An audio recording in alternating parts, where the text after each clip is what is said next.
95.5 R&B and old school. This is Bethalto today on 95.5 R&B and old school for the Lou. I'm your host, Stephen Edward Byes, and joining us now in the program, Moriel McClurkin joins us at Bethalto today. He's an author, and the book is entitled Beyond Deceit: The Complexities of Infidelity and Shared Relationships. Moriel, that title itself is a son of a gun. How you doing this morning, and welcome to the show? I'm doing great, Stephen. Thank you for having me on. Now, the book is beyond fiction. How would you describe this book? Well, first of all, it's a great story, and I come from the ranks of storytellers. I love great fiction, great literature, and so first and foremost, I wanted to tell a great story. But it's an interesting story. It's a unique story because, you know, most of the time the stories that are told about African Americans fit into a unique box, especially when you're talking about multiple relationships or shared relationships or concurrent relationships. There's always a story of a man.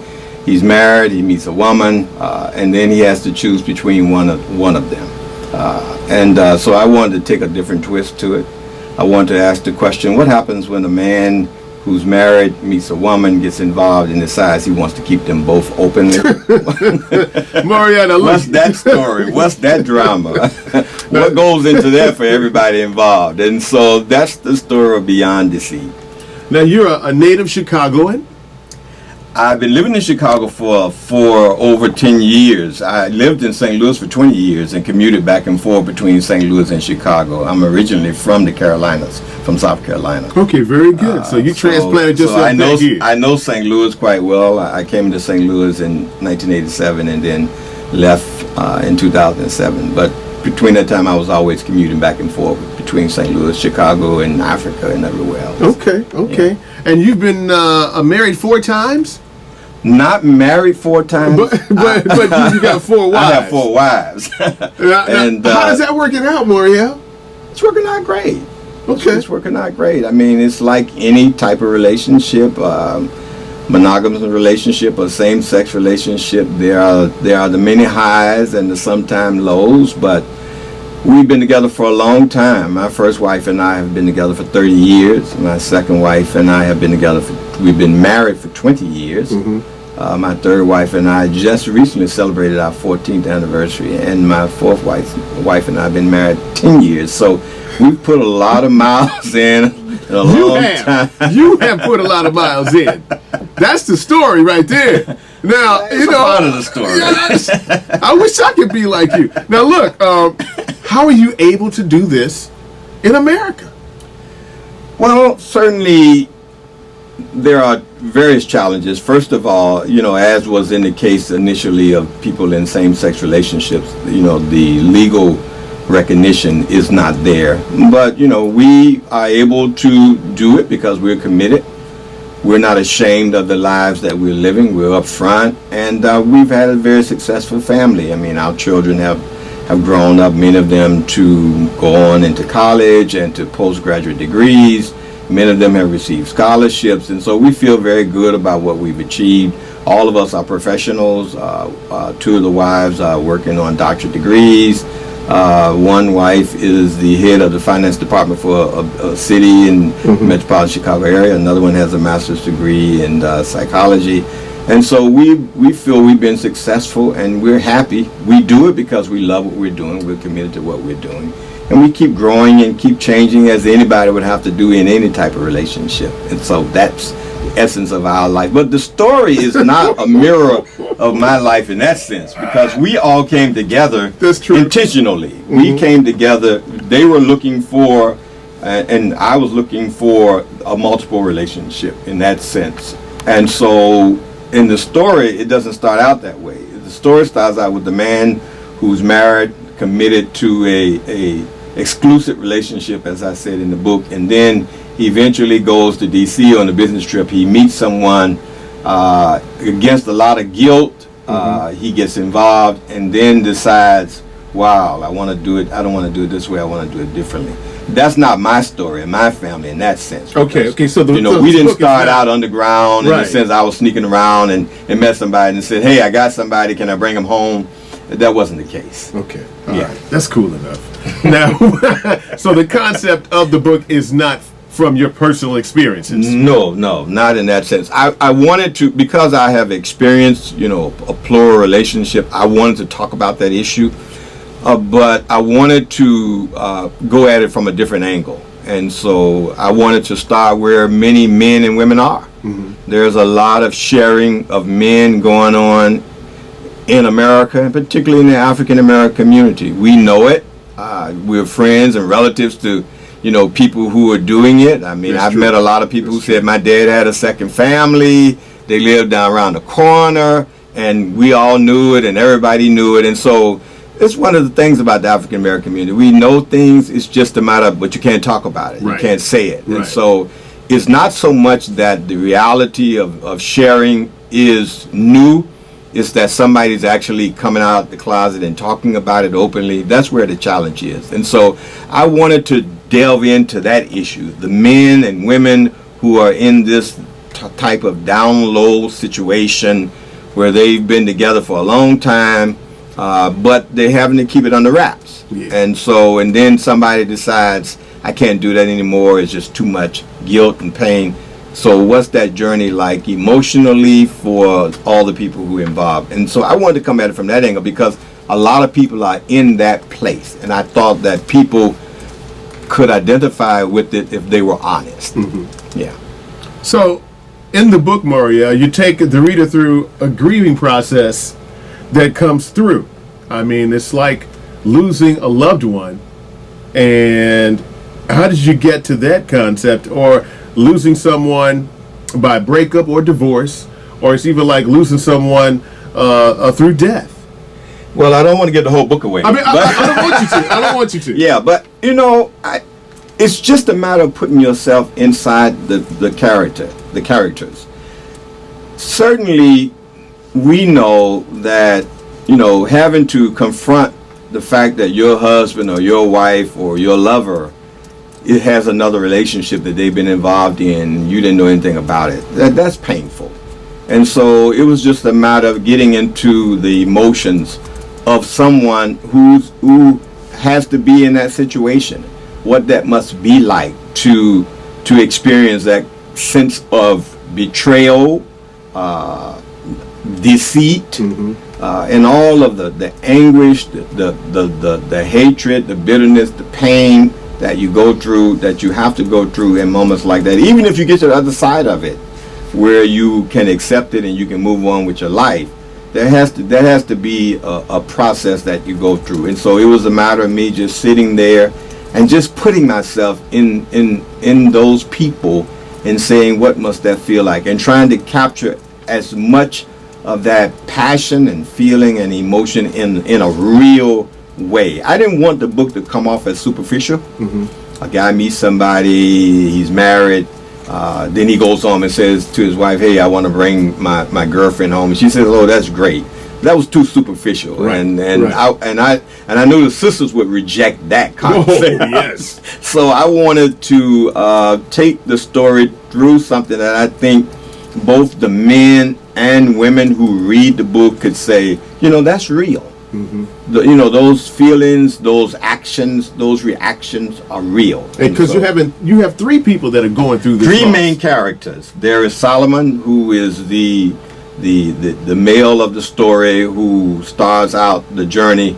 There's his wife Jan, mm-hmm. and then there's the woman that he meets, Evelyn. In Washington D.C. Can you describe the three very short? Sure. Very shortly. Sure. Solomon was really a person who came from a rough background in Chicago, and so he was raised by his uncle. His mother died when he was young, and he didn't know his father, so he was raised by his uncle. And his uncle wanted to make sure that he knew how to navigate out of the hood in a way in which he would be successful. And so he was given these rules, principles, or values, or what is referred to as the man, as a guide for manhood, successful manhood. And so he's a guy who really is straight-laced. He's a committed person, a person of integrity, someone that whom you would trust. He would be the most unlikely person to end up in an affair. And so that was important to me because I didn't want to write about the man who was the hunter. Right. who was It's just about on time. who was just on the prowl. It's about time. And so, even though those people are out there, that's not the story I wanted to tell. I wanted to tell the story of a person who his heart took him to a place that he really didn't expect to be in or really was looking to go to. So it's because it's a story of the heart. And you can't always control where the heart will take you. So that was a part of why it was important to depict him in that way. Somebody who wasn't just trying to find something on the side, a little side piece that he could have. He was very committed to his marriage and to his relationship. And so that's the way he was described in the story. His wife, Jan, again, was a very endearing woman, very intelligent woman. They met in college. And but at the same time, she had some emotional vulnerability that made her very protective. She lost her father in the Vietnam War, was raised by her mother. And so the idea, and she was very close to her father. Right. So the idea of loving a man, the first man she loved, her dad, she lost him. So, the whole idea of finding another person whom she couldn't trust to be there forever with her. So she was very protective. And Solomon came off as the person she could trust. And that was important to the story because here was a woman who was intentional about finding a man she could trust. And then somewhere along the way, he betrayed that trust. And that was important to that story. And then Evelyn, again, was a woman who lived in D.C., an outgoing, friendly, bubbly, love people type. And they met. And she was really just trying to get over losing her husband in a roadside bomb in Afghanistan. And so she goes out and she meets Solomon. But it was a gravitational pull between them. And so you get a sense of how relationships can unfold in a very mystical type way, when there's a sense of, we really belong together or something brought us together. So it's that old-fashioned notion of people being destined to know each other or being destined to love each other. And so since I'm an old-fashioned guy, I certainly put that in the story. So those are the three people. The thing about it is, you have both women meeting. They had to. But I can't talk about that. Okay. All right. But at some point, that would have to happen. But I can't go deep into that part of it. All right. We'll save that for the reading. But folks, it's really juicy. And who you can say is really identifying with the book? Is it more men or more women? Interesting enough, I've been on a few radio call-in shows where people are calling in. And it's women. Because women are living that story.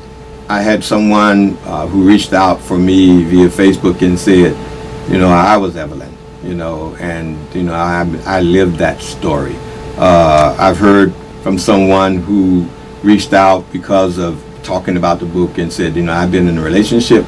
My man, my boo, and his wife, we've been in a 15-year relationship, and he's my soulmate, and we have a great time. So there are women who really are identifying with the show more than anyone else. A lot of times, as I'm being featured in various places, particularly on Facebook, if you get 100 people that respond, you'll get 5 hell no's, and if I can say that on radio. Yeah, you can say that. And you'll get 95 likes, and of those 95 likes, 88 is going to be women. So it's a story that's resonating with women. I think it's because it's a true story. It's not superficial, and it's about integrity. I think it offers an insight that women can relate to because it's about honesty. And I think women are looking for honesty.